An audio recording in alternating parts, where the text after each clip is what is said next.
Hello everyone, welcome to our session number 7. Today we will be covering the first part of the quantitative methods. According to the schedule of the sessions, this is the session number 7, and in the next 2 weeks we will be talking about quantitative research methods.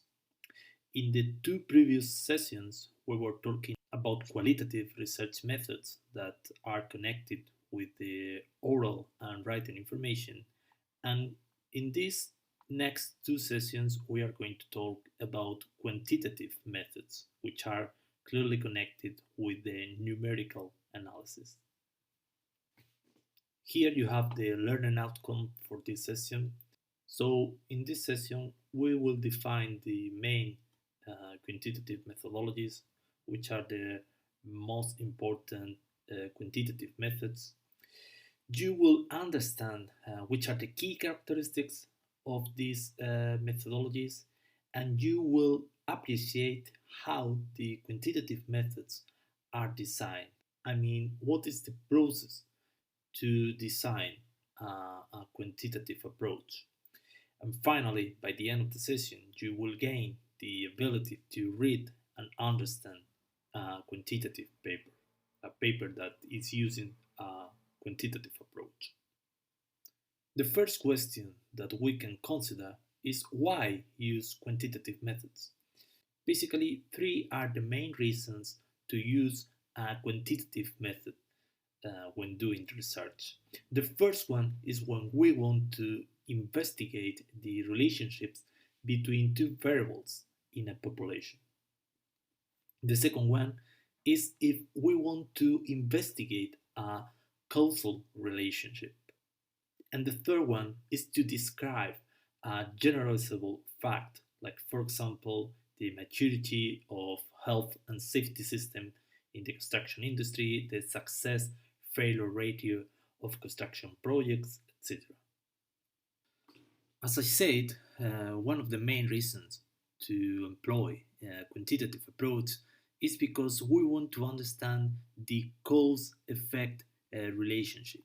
We need to understand the determinant of something and the consequences of having this determinant. Here you have an example. The determinant in that case is the adoption of BIM in project, and the consequence, the effect, could be the business performance. So we want to understand if the adoption of BIM has a positive or negative influence on business performance. Obviously, the quantitative research methods are connected with statistics. So we can distinguish two different types of statistical calculations that we can see in quantitative papers. The first one is what we call descriptive statistic. In that case, the statistics are used to describe the data. So each variable, like for example the gender or income, can be described by using these descriptive statistics. And I'm sure that you are familiar with descriptive statistic as means, frequencies, ranges, modes, and standard deviations. So basically, by using this type of statistics, we are providing a profile of our data. We are describing the different variables that we are using in our study. The second type of statistics that you can see in quantitative studies is the hypothesis testing. So basically, we will take a sample of that population, we will perform some statistical calculation, and by using a statistical tool, we will be able to infer the information, the calculations and conclusions that we achieve in the sample for the whole population. We can use different statistical methods in order to test hypotheses. This will depend on the type of variable that we have and the number of variable.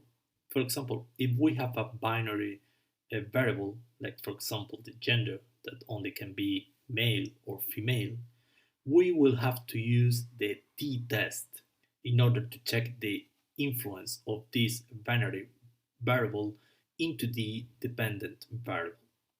If we want to check the influence of a continuous variable, like for example incomes, into the dependent variable, we will use a correlation. In that case, could be a simple regression for prediction. We will be covering uh, regression, both simple and multiple, in next week.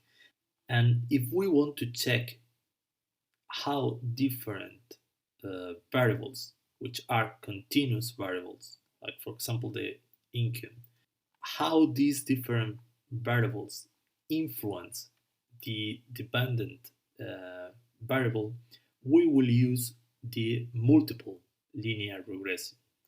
As I said, we will be delving into this topic next week. The way to gather data in quantitative studies is by using questionnaires and scales. Basically, because we will be looking at a very large population, so it's not possible to engage with everyone in in-depth research. That's the reason because the researcher needs to design a research instrument, which is the survey. The survey is a positivist and deductive tool which is used to generate quantitative data. So the questionnaires are structured data gathering methods, and each respondent is asked the same simple, clear, concise, and precise questions. So, so the questionnaires are clearly different to the interviews in qualitative research. The questionnaire are very straightforward, and we need to keep it simple, clear, and very precise in order to gather the same information from the different individuals that we are interviewing. In terms of measurement, we need to understand from the very beginning what do you want to investigate. Usually, what we investigate are concepts, which are basically a generalized idea about a class of objects. In every discipline and theory, you can find different concepts that configure the discipline. These concepts are the key ideas. Some examples can be physical concepts such as temperature or speed, but also some concepts which are more difficult to measure, like for example the performance, the power, the trust, or value.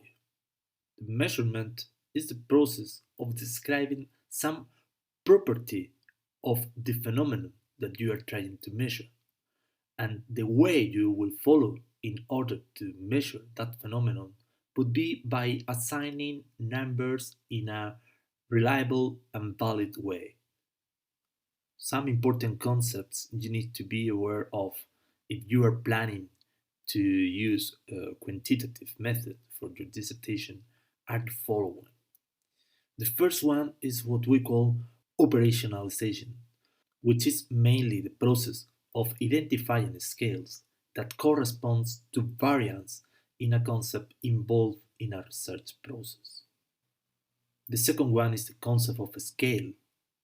Basically, a scale is a device that provides a range of values that correspond to different values in a concept being measured. Typical scales are numerical, like for example from 1 to 5. And the third term is constructs, which is a term used for concepts that are measured with multiple variables. It means that the constructs are little bit more complex concepts. That's the reason because we need to use different variables to measure a construct. Sometimes, particularly in social science, we need to measure attitude. Attitude can be defined as an enduring disposition to consistently respond to different aspects of the world. And we can consider different components within the attitude. The first one is the affective component, which are connected with the feelings and emotions toward an object. The second one is the cognitive component, which is the knowledge and beliefs about the object. And the third one is the behavioral component, which is about the intentions, the behavioral expectations, and the predisposition to action. There are some constructs which are built by variables that are not directly observable but are measurable through indirect indicators, like, for example, verbal expression or overt behavior. This type of construct are also known as latent or simple. Some hypothetical construct that you can see in different papers or that even you can consider for your dissertation can be the job satisfaction, organizational commitment, personal values, feelings, or the stress in a particular role. As you can understand, looking at the examples, these constructs are not easy to be measured directly. So, in order to measure the attitudes and hypothetical constructs, we can use different techniques, like, for example, ranking, which basically can be to rank the order of different objects in overall performance. The second one is rating, which is to ask the respondent to estimate the magnitude of the dimension that we are considering.